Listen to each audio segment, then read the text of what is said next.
ایک کتاب میر تقی میر اور آج کا ذوق شعری لکھی تھی جو پچھلے سال شائع ہوئی. میں اس کتاب کے سلسلے میں کچھ وضاحت کرتا ہوں.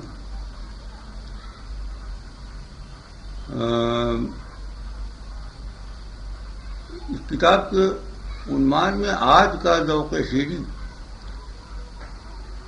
جو آیا ہے اس کے متعلق کچھ غلط فہمی لوگوں کو ہو سکتی ہے. میں یہ عرض کرتا ہوں کہ میری مراد آج کے ذوق شعری سے کیا ہے.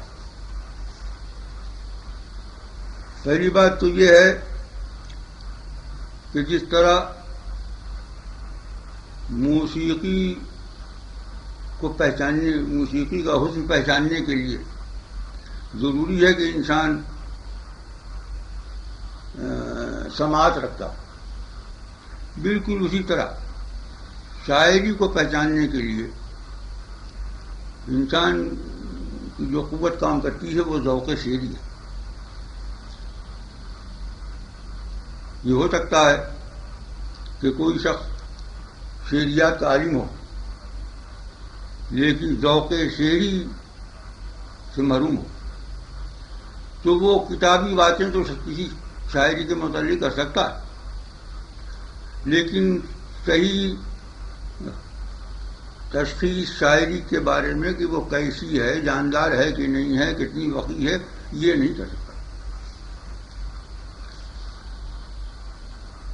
ذوق شعری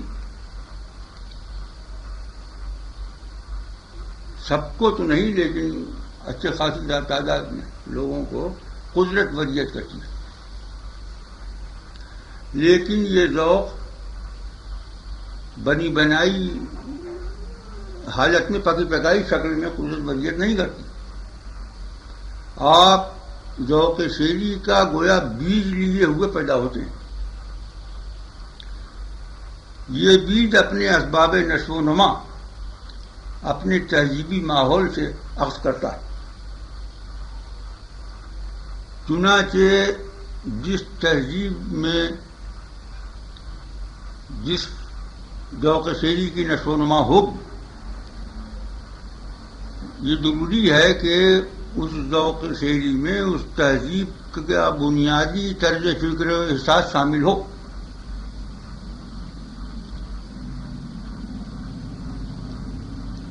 آج کل وہ دور جس میں ہم زندہ ہیں یہ مغربی تہذیب کا دور ہے. ہماری اردو تہذیب پر بھی غلبہ مغربی تہذیب کا ہے. وہ نتیجہ ہے ہماری مغربی نظام تعلیم کا، جو کہ مجبوری ہے. حقیقت یہی ہے. اور مغربی تہذیب جو لوگ اس کے مغز سے واقف ہیں وہ یہ تسلیم کریں گے کہ مغربی تہذیب کی عمارت طبعی تجزیاتی سائنسوں کی بنیاد پر قائم ہے.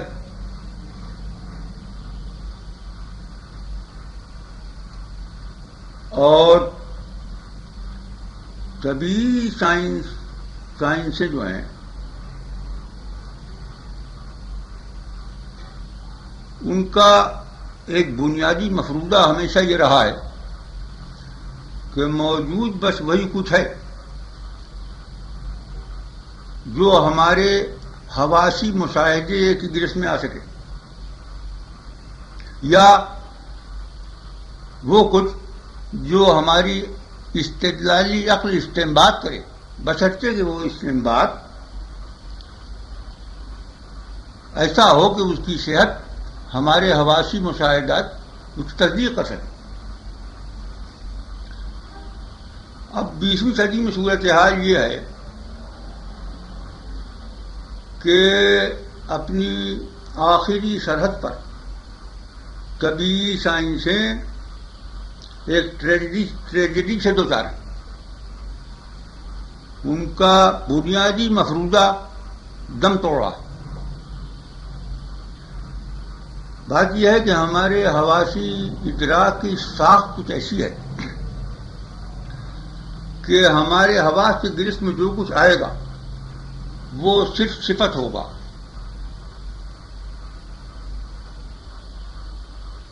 اور صفت ہماری استدلالی عقل کی نظر میں اپنے موصوف کے بغیر ناقابل وجود ہوتی ہے۔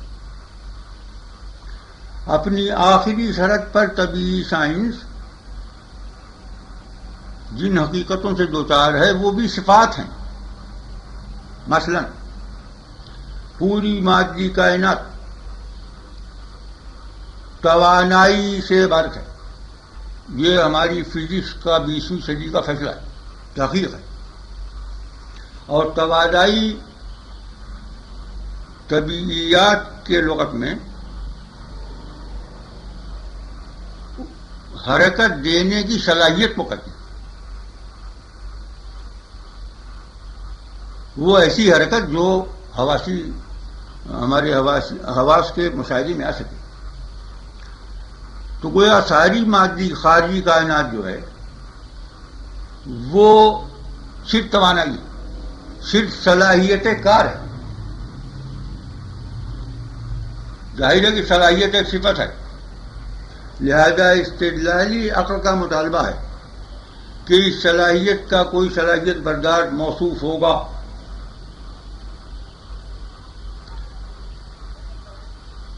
لیکن چونکہ موصوف کوئی بھی ہو وہ انسانی حواس کی گرفت میں آ سکتا ہی نہیں، حواس کی گرفت میں تو جو کچھ آئے گا وہ صفت ہوگی، لہذا ہمارے حواس اس موصوف کو اپنی گرفت میں نہیں لا سکتے جو توانائی یعنی صلاحیت کار کا صلاحیت بردار ہوگا۔ لیکن چونکہ استدلالی عقل کا مطالبہ ہے کہ صفت بلا موصوف کے ناقابل وجود ہے، لہذا استدلالی عقل کی نظر میں وہ موجود ہے تو ضرور، وہ حقیقت موجود ہے جو صلاحیت کار کی حامل ہو، حواسی ادراک اس کو گرفت میں نہیں لا سکتا۔ یہ گویا ٹریجڈی ہوئی ہمارے اس سائنس کے اس مفروضے کی کہ موجود بس وہی کچھ ہے جو حواس کی گرفت میں آ سکے، یا وہ کچھ جو استدلالی عقل استعمال کر سکے بشرطے کہ استعمال ہمارے حواسی مشاہدے اس کی تصدیق کر سکے، ہمارے حواسی مشاہدے اس کی تصدیق کر سکے۔ چنانچہ اس ٹریجڈی کا احساس اور اس مفروضے کا خیال یہ مل کے آج کا وہ سائنسی رویہ فکر و احساس ہے جو مغربی تہذیب کی بنیاد ہے۔ چنانچہ آج کا جو اعلیٰ ذوق شعری ہوگا اور ہمیں میر جیسے سربراہ شاعروں کی شاعری جو اعلیٰ درجے کی شاعری ہے تسلیم شدہ ہے، اس کے لیے اعلیٰ ذوق شعری کی ضرورت ہے۔ اعلیٰ ذوق شعری آج کا جو ہوگا وہ اس سائنسی رویہ فکر و احساس کا حامل ضرور ہوگا۔ چنانچہ ہم میر کی شاعری کو آج کے ذوق شعری سے جب دیکھیں گے تو ہم وہی شعر قدرے اول کے مانیں گے جن کی لفظیات امیجری وغیرہ ایسی ہیں کہ ہماری تحقیقی جبلت کو برانگیختہ کر کے ہمارے آج کے سائنسی رویہ فکر و احساس کے لیے وہ کیسا انگیز ہوتے ہیں، ایسے ہی اشعار قدرے اول کے ہو سکتے ہیں۔ میں نے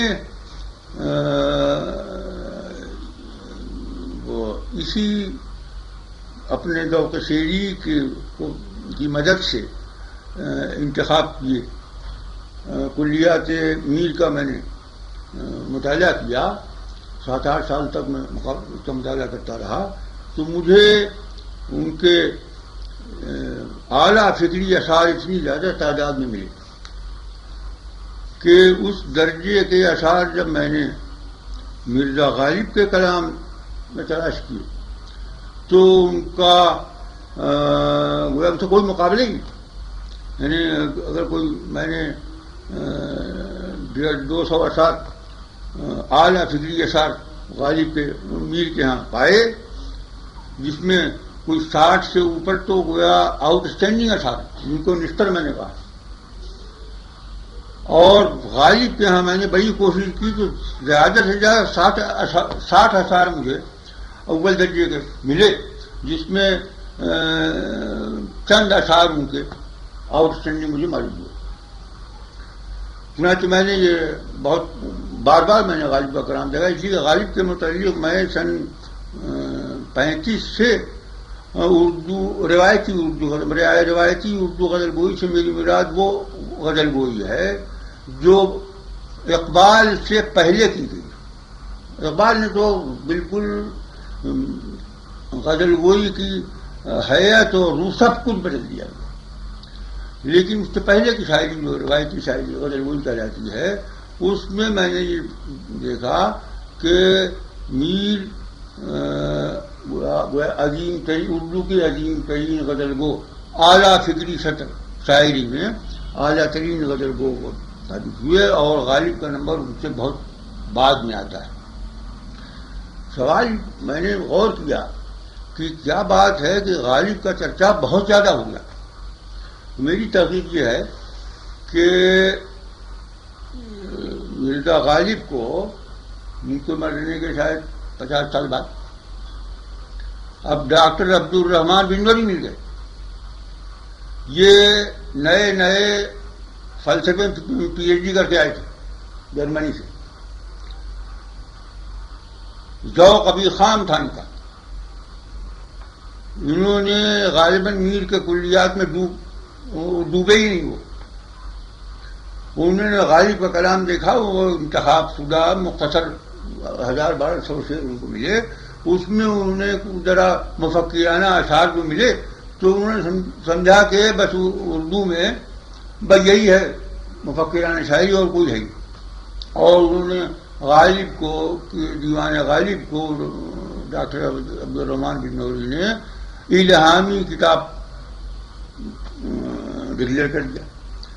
اور یہی نہیں کہ اس کو الہامی کتاب اس طرح کہا کہ صرف 2 الہامی کتابیں ہیں ہندوستان میں، ایک بیت مقدس اور ایک دیوان غالب، جس کے معنی یہ ہوئے کہ اردو شاعری میں دیوان غالب کے علاوہ کوئی مجموعہ شعری مجموعہ ایسا نہیں ہے جو اس کے برابر کا ہو. یہ کیونکہ مغربی تعلیم یافتہ تھے، پی ایچ ڈی اس زمانے میں پی ایچ ڈی فلسفے میں بہت کم ہوتے تھے. ان کا لکھنے کے بعد انہوں نے محاسن کلام غالب دیباچہ لکھا تو غلغلہ ہوا، اور اس کے بعد لوگوں کا سارا میں یہی کہوں گا کہ لوگوں کا ذوق کو انہوں نے گمراہ کر دیا. سب کی توجہ مرزا غالب پر ہو گئی. اور میر تقی میر نے کیا یہ تھا کہ انہوں نے اپنے کلام کا انتخاب ہی نہیں کیا. 15-20 ہزار اشعار کہے ہوئے، اس میں گھاس پوچھ بھرے ہوئے، اس میں سے اول درجے کا اشعار نکالنا یہ کوئی محنت کرنے کو تیار نہیں تھا. ویسے ہر دور میں ایسے لوگ تو تھے جو ان کا خدائے سخن مانتے تھے، لیکن محنت کر کے ان کے یہاں سے اول درجے کے اشعار نکالنا یہ کسی نے محنت کی نہیں. اور نتیجہ یہ ہوا کہ میر کے ساتھ انصاف نہیں ہو سکا. اور یہ میں نے 7-8 سال الخرجی کر کے ان کے کلیات میں ڈوب کے میں نے اشعار نکالے ہیں. اس سے اور ہوں گے جو اب میری نظر نہیں، میں زیادہ اور کوئی شاید اس میں کوشش کریں گے تو اور بھی ملیں گے ان کو، جس میں اعلیٰ فکری شاعری جس کو فلسفیانہ شاعری آپ کہہ سکتے ہیں وہ تھی تو تصوف سے متعلق، لیکن تصوف خود تحقیقی جبلت پر مبنی ہے. وہ اس میں میر تقی میر کوئی صاحب کش شاعر نہیں تھے، خود غور کیا ہوگا اور اس میں جو تصوف کی اصطلاحیں استعمال کر دی. لیکن اس میں ایسے وہ شعر جو کہ آج کے دور کے شعری میں پورے نہیں ہوتے، انگیز نہیں ہیں آج کے دور کے شعری کے لیے. وہ ان کو چھوڑ کے جو آج کے دور کے شعری کے لیے انگیز ہیں ان کی تعداد اتنی زیادہ ہے کہ کسی اردو کے کسی پرانے غزلگو میں ہے ہی نہیں، اتنی بلندی تک غالب پہنچے بھی نہیں. اور پھر اس کے علاوہ غالب کے ہاں وہ ذاتی غور و فکر کم تھی، احساس شدید نہیں ہو سکا. میر کے ہاں احساس بہت شدید ہوا. چنانچہ میں جو نتیجہ نکالا کہ یہ عظیم ترین غزل گو ہیں روایتی شاعری کے لیے، یہ عبد الرحمن بن نوری کی فائنڈنگ سے بالکل مختلف ہے، لیکن یہ میری اپنی تحقیق ہے اور میں نے بھروسہ کیا اپنے ذوق شعری پر۔